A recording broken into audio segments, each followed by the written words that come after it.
Stress అనేది ఇప్పుడు లేని వాళ్ళు ఎవరిని అడిగినా స్ట్రెస్ స్ట్రెస్ అనే అంటారు. స్ట్రెస్ లేకుండా ఎవరు లేరు.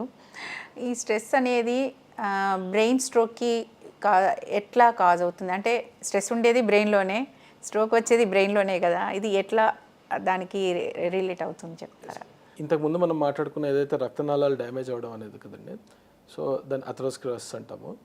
సో స్ట్రెస్ ఎక్కువగా ఉంటే స్ట్రెస్ అనేది ఒక లిమిటెడ్ టైం పీరియడ్కి అది మంచిదండి. అంటే మనకి మన ఎఫిషియన్సీని పెంచుతుంది. సపోజ్ ఇప్పుడు మనం ఏదన్నా జంతువుని చూస్తే సడన్గా మనం లేచి పరిగెట్టాలి అంటే మనకి ఆ కార్టిసాల్ అనే ఒక హార్మోన్, అడ్రినలిన్ రిలీజ్ అవుతాయి.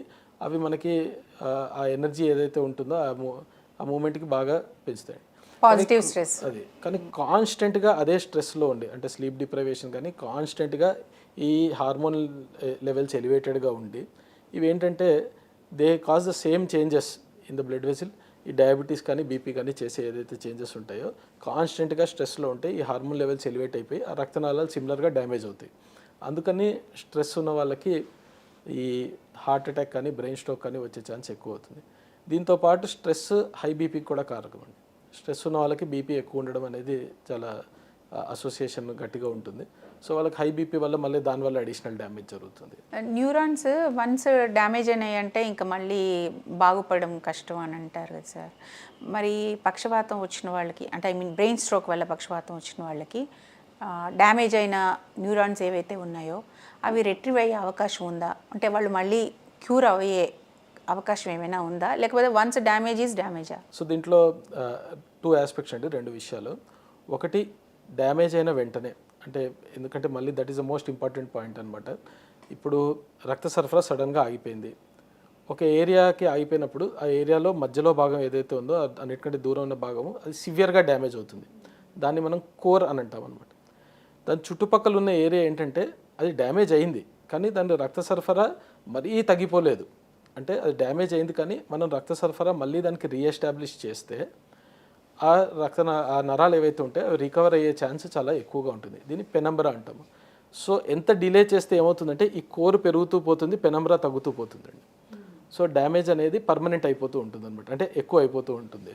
ఓకే, అది ఫస్ట్ పాయింట్. అందుకనే టైంకి మనము ఆ క్లాట్ బస్టింగ్ ఇంజెక్షన్ ఇచ్చి బ్లడ్ సప్లై రెస్టోర్ చేస్తే ఎంత ఎక్కువ బ్రెయిన్ ఏరియాని కాపాడగలిగితే అంత రికవరీ బెటర్గా ఉంటుంది. ఇది ఫస్ట్ పాయింట్. సరే, మనము ఇంజెక్షన్ ఇవ్వలేకపోయాము, పేషెంట్ 1 డే తర్వాత 3 డేస్ తర్వాత వాళ్ళు గమనించారు స్ట్రోక్ ఉందని చెప్పి, ఆల్రెడీ పక్షవాతం వచ్చేసింది. అప్పుడు ఏం చేయాలి అంటే అప్పుడు కూడా న్యూరోనల్ ప్లాస్టిసిటీ అని ఉంటుందండి. అంటే ఆ డ్యామేజ్ అయిపోయిన ఏరియా పర్మనెంట్గా అలానే డ్యామేజ్ ఉండదు, డిపెండ్స్ ఆన్ ద సివియారిటీ అనమాట. మైనర్ స్ట్రోక్స్ వచ్చిన వాళ్ళకి ఏంటంటే అక్కడ మళ్ళీ నరాలు రికవర్ అవ్వడము లేదా చుట్టుపక్కల ఉన్న నరాలు దాని పనిని తీసుకోవడం అనేది జరుగుతుంది న్యూరోప్లాస్టిసిటీతో. అప్పుడు వాళ్ళకి రికవరీ అనేది ఏర్పడుతుంది. కానీ దీనికి ఏంటంటే ఆ డ్యామేజ్ పెరగకుండా మనము మందులు ఇవ్వడం జరుగుతుంది. రెండోది ఫిజియోథెరపీ అండ్ రీహాబిలిటేషన్ చాలా హెల్ప్ చేస్తుందండి. అవి చేస్తే వాళ్ళకి రికవరీ అనేది ఉంటుంది.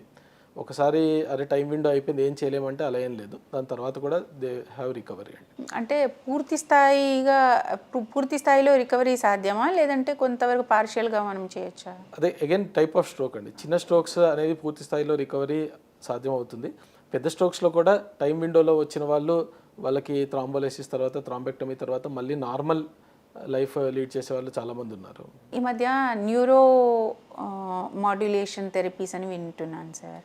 అంటే స్ట్రోక్ విషయంలో, బ్రెయిన్ స్ట్రోక్ విషయంలో ఇలా న్యూరో మాడ్యులేషన్స్ ఏమన్నా, అంటే కొన్ని డివైసెస్ పెట్టడము అట్లాంటివి ఏవో కొత్త పరిశోధనలు జరుగుతున్నాయి అనేది విన్నాను. అది ఎంతవరకు సాధ్యం? సో మెజారిటీ ఇవి ఇంకా పరిశోధన స్టేజ్లోనే ఉన్నాయండి. క్లినికల్ యూజ్ వాటిలో చాలా తక్కువ ఉన్నాయి. కొన్ని ట్రాన్స్క్రీనియల్ మ్యాగ్నెటిక్ స్టిమ్యులేషన్స్ ఇవి పోస్ట్ స్ట్రోక్ రికవరీకి హెల్ప్ చేస్తాయని చెప్పి మంచి ఎవిడెన్స్ ఉంది. కానీ దీనికి కార్నర్ స్టోన్ ఏంటి అంటే ఫిజియోథెరపీ అండ్ రీహాబిలిటేషన్.